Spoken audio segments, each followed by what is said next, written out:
नमस्कार, आप देख रहे हैं वन उत्तराखंड। आपके साथ हूं मैं सदफ फातिमा। खबरों की शुरुआत करने से पहले नजर इस वक्त की हेडलाइंस पर।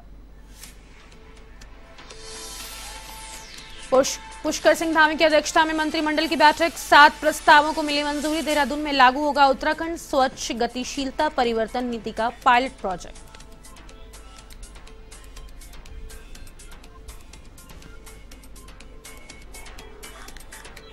भाजपा ने गढ़वाल से अनिल बलूनी को बनाया उम्मीदवार। कोटद्वार में भाजपाइयों में खुशी की लहर, आतिशबाजी कर मनाया जश्न।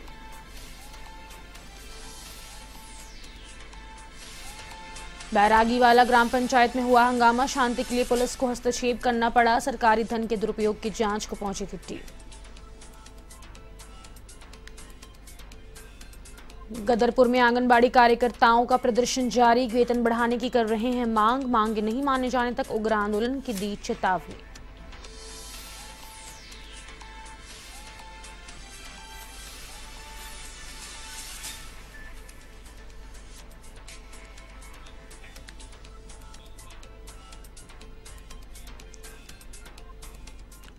बुलेटिन की शुरुआत करेंगे सचिवालय में। मुख्यमंत्री पुष्कर सिंह धामी की अध्यक्षता में मंत्रिमंडल की बैठक हुई है। बैठक में 7 प्रस्तावों पर मुहर लगाई गई है। मंत्रिमंडल ने उत्तराखंड स्वच्छ गतिशीलता परिवर्तन नीति 2024 को मंजूरी दे दी है। मुख्यमंत्री सचिव शैलेश बगौली ने बताया कि उत्तराखंड संस्कृत शिक्षा सेवा नियमावली में संशोधन किया गया है। सरकारी सेवा नियमावली में संशोधन, उत्तराखंड स्वच्छ गतिशीलता परिवर्तन नीति को पायलट प्रोजेक्ट के रूप में देहरादून में लागू करने, वन पंचायत सेवा नियमावली को मंजूरी। बागेश्वर, चमोली, चंपावत, रुद्रप्रयाग, उत्तरकाशी और पिथौरागढ़ में कुटुंब न्यायालयों में कनिष्ठ सहायक, व्यक्ति सहायता और काउंसलर के एक पद स्वीकृत की गई है। बैठक में देहरादून और हरिद्वार में पारिवारिक न्यायालय खोलने को मंजूरी दी गई है।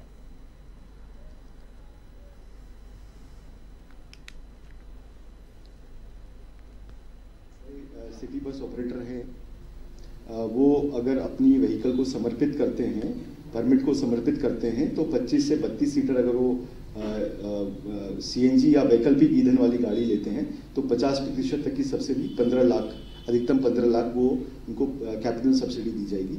इसी तरह से यदि वाहन को स्क्रैप किए बिना वो अपने परमिट को समर्पित करते हैं तो 25 से 32 सीटर गाड़ी के लिए 40% की सब्सिडी, यानी कि अधिकतम 12 लाख रुपए तक के लिए दिया जाएगा। इसी तरह से विक्रम संचालकों के लिए भी व्यवस्था दी। मुख्यमंत्री पुष्कर सिंह धामी ने शुक्रवार को मुख्यमंत्री आवास परिसर में महिला सशक्तिकरण और बाल विकास विभाग के अंतर्गत चयनित 16 सुपरवाइजरों और आबकारी विभाग के अंतर्गत चयनित 10 निरीक्षक और 1 कनिष्ठ सहायक को नियुक्ति पत्र प्रदान किए। इस प्रकार कुल 27 अभ्यर्थियों को मुख्यमंत्री ने नियुक्ति पत्र वितरित किए। मुख्यमंत्री ने सभी चयनित अभ्यर्थियों को बधाई और शुभकामनाएं देते हुए कहा कि आपके अथक परिश्रम के परिणाम स्वरूप आपका चयन इन पदों पर हुआ है। इस अवसर पर आबकारी विभाग के अधिकारी सहित संबंधित अधिकारीगण उपस्थित रहे।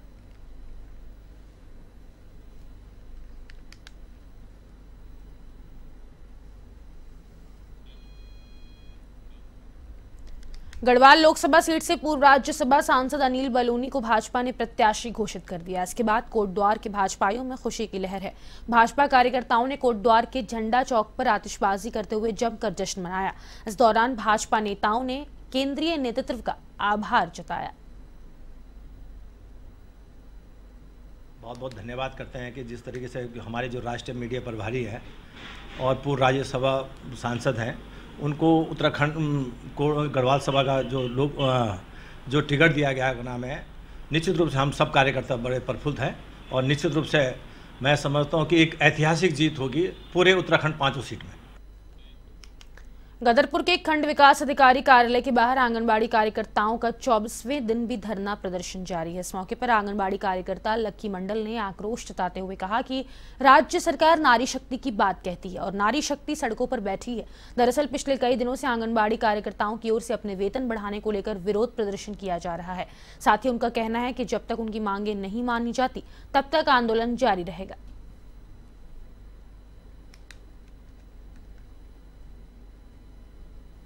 धरने पे सरकार ने हमारी तरफ ध्यान नहीं दे रहे हैं और जो है हमारी 4 सूत्रीय मांग रखा गया है। इसमें एक जो है गोल्डन कार्ड बनाने के लिए, दूसरा क्या कहते हैं मानदेय की बढ़ोतरी करना और इसके लिए जो सरकार हमारी और कोई ध्यान नहीं दे रही। हम चाहते हैं कि सरकार जल्द से जल्द हमारे जो और ध्यान दे, ताकि हम महिलाओं को यहाँ पे धूप में जो है ना बैठे।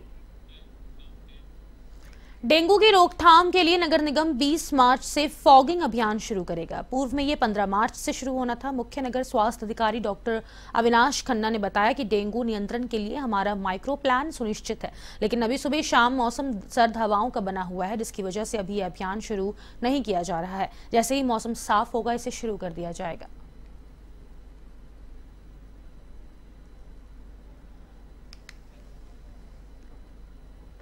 सुबह और शाम अभी सर्द हवाओं का भी बना हुआ है, इस कारण से अभी हम लोग नहीं शुरू कर रहे हैं। और साथ ही साथ जो है अभी लगभग एक हफ्ते के पश्चात जो है, जैसे ही थोड़ा सा गर्मी का सीज़न और अभी आगे बढ़ता है, तापमान बढ़ता है, तब हम लोग जो है फॉगिंग के साथ साथ हम लोग लार्विसाइडल का छिड़काव करेंगे पहले, जहाँ पे जल भराव की स्थिति रहेगी, ताकि किसी भी प्रकार से लार्वा जो है वो न पनपे।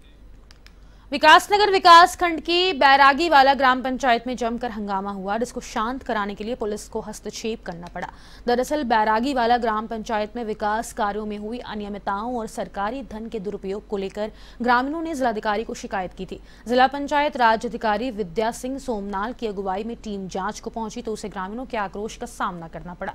जांच टीम के सामने ही शिकायतकर्ताओं और ग्राम प्रधान प्रतिनिधि के बीच बहस हाथापाई तक आ गई। जांच के दौरान दोनों पक्षों के बीच तीखी नोकझोंक भी हुई, जिसके चलते मौके पर पहुंची पुलिस को मामला शांत कराने के लिए भीड़ को तितर बितर करना पड़ा। पंचायत में हमने 14 बिंदुओं की शिकायत लेकर माननीय जिलाधिकारी को एक ज्ञापन दिया था, जिसमें जिलाधिकारी के द्वारा डीपीआरओ को निर्देशित किया गया जांच के लिए। जांच में यह सर 1-1.5 महीना हो चुका है, बार बार डीपीआरओ साहब इसको जांच को स्थगित कर रहे हैं। हम तैयारी कर लेते हैं, एंड समय पे समय आता है कि नहीं आज जांच नहीं होगी। इस तरह जांच को जानबूझकर आगे बढ़ाया जा रहा है और तथ्यों को छुपाने के लिए।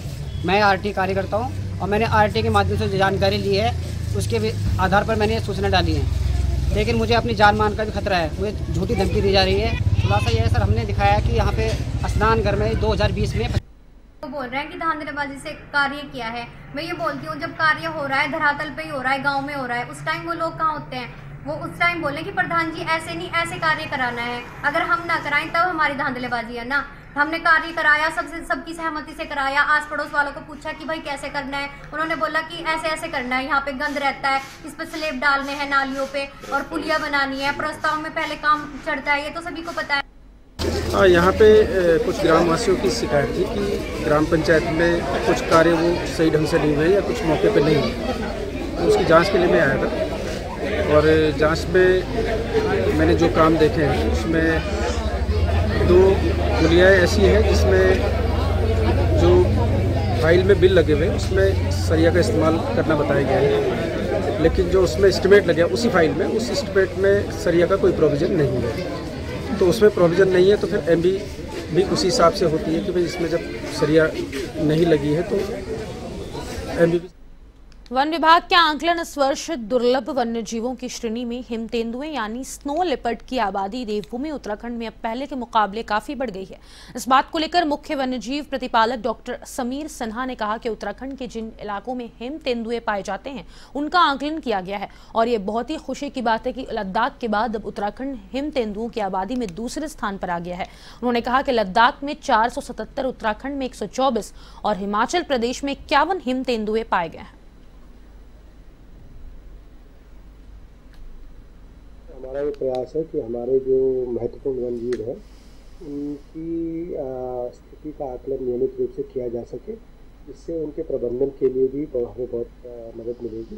इसी क्रम में उत्तराखंड में शेष भारत के साथ उन क्षेत्रों में हिम तेंदुए यानी स्नो लेपर्ड पाए जाते हैं उनका आकलन किया गया और मुझे बताते हुए बहुत खुशी है कि लद्दाख में जहाँ 477 हिम तेंदुओं की संख्या पाई गई, उसके बाद उत्तराखंड में 124 हिम तेंदुओं की संख्या का आकलन किया गया। अवैध कॉलोनी पर विकास प्राधिकरण का पीला पंजा गर्जा है। बिना नक्शा पास कराए प्लांटिंग का कार्य कर रहे थे। प्राधिकरण की कार्रवाई से भू माफियाओं में हड़कंप मच गया है।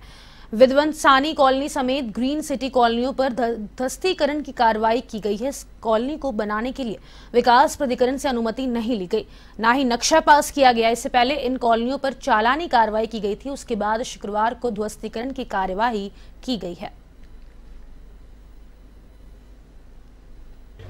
कॉलोनी है और इस अनधिकृत कॉलोनी में विधिवत जो है चालानी कार्रवाई की गई थी और चालानी कार्रवाई के बाद इसमें विधिवत ध्वस्तीकरण आदेश पारित हो चुके हैं।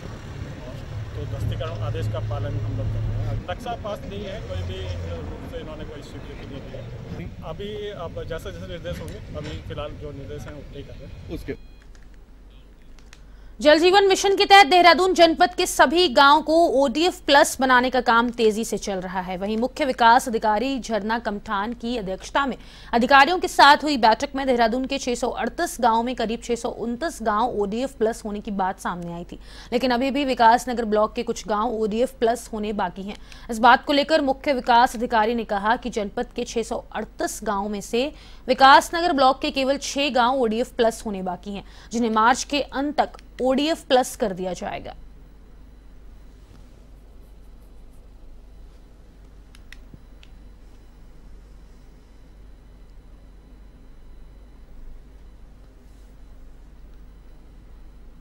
हमारे यहाँ टोटल 638 विलेजेस हैं, यानी 638 गांव हैं, जिसमें से अभी केवल 6 गांव ऐसे रह गए हैं जो ODF प्लस होने में शेष हैं। बाकी सभी गांव जो हैं वो ODF प्लस हो गए हैं। इसमें हमारे जनपद के जो 6 ब्लॉक हैं, इसमें से केवल विकासनगर ब्लॉक ही अवशेष रह गया है। विकासनगर ब्लॉक के 6 गांव हैं, इनको भी हम इस मंथ में यानी कि मार्च में ODF प्लस कर लेंगे। ठीक है, अभी इसके अलावा हमारे यहाँ 341 गांव ऐसे हैं जो कि मॉडल विलेज बन गए हैं, जहाँ पे सॉलिड वेस्ट मैनेजमेंट और लिक्विड वेस्ट मैनेजमेंट दोनों ही की कार्रवाई पूरी हो रही है। और इसके अलावा जो हमारे ODF प्लस है, वहाँ पे भी जो है साफ सफाई का अन्य व्यवस्थाएं जो ODF प्लस में आने के लिए मानक का अनुसार। मौसम विज्ञान केंद्र की ओर से उत्तराखंड के मौसम का पूर्वानुमान जारी किया गया है। बताया जा रहा है कि आने वाले 5 से 7 दिनों में उत्तराखंड का मौसम शुष्क रहने वाला है और उत्तरकाशी, चमोली, पिथौरागढ़ जिलों के अधिक ऊंचाई वाले क्षेत्रों में हल्की बारिश और बर्फबारी होने की संभावना है। साथ ही ज्यादातर क्षेत्रों में मौसम शुष्क बने रहने के आसार हैं और मैदानी इलाकों में अधिकतम तापमान सामान्य बना रहेगा।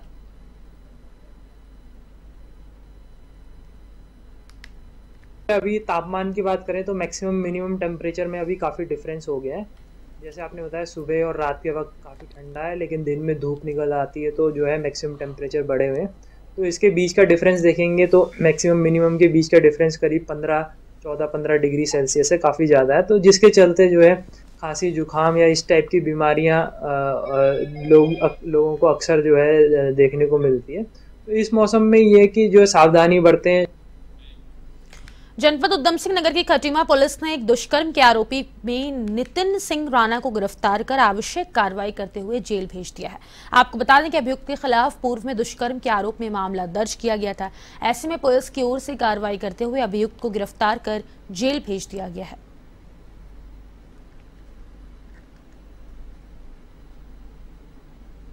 नितिन सिंह राणा जादवपुर का रहने वाला है। इसके विरुद्ध दिनांक 13/3/2024 को धारा 377 और पॉक्सो एक्ट का मुकदमा कायम किया गया था। अभियोग पंजीकृत होने के बाद इस अभियुक्त की तलाश थी, जिसको आज जो है गिरफ्तार किया गया है और गिरफ्तार करके जेल भेजा गया है। और फिलहाल के लिए एवन उत्तराखंड में बस इतना ही। मुझे दीजिए इजाजत। नमस्कार।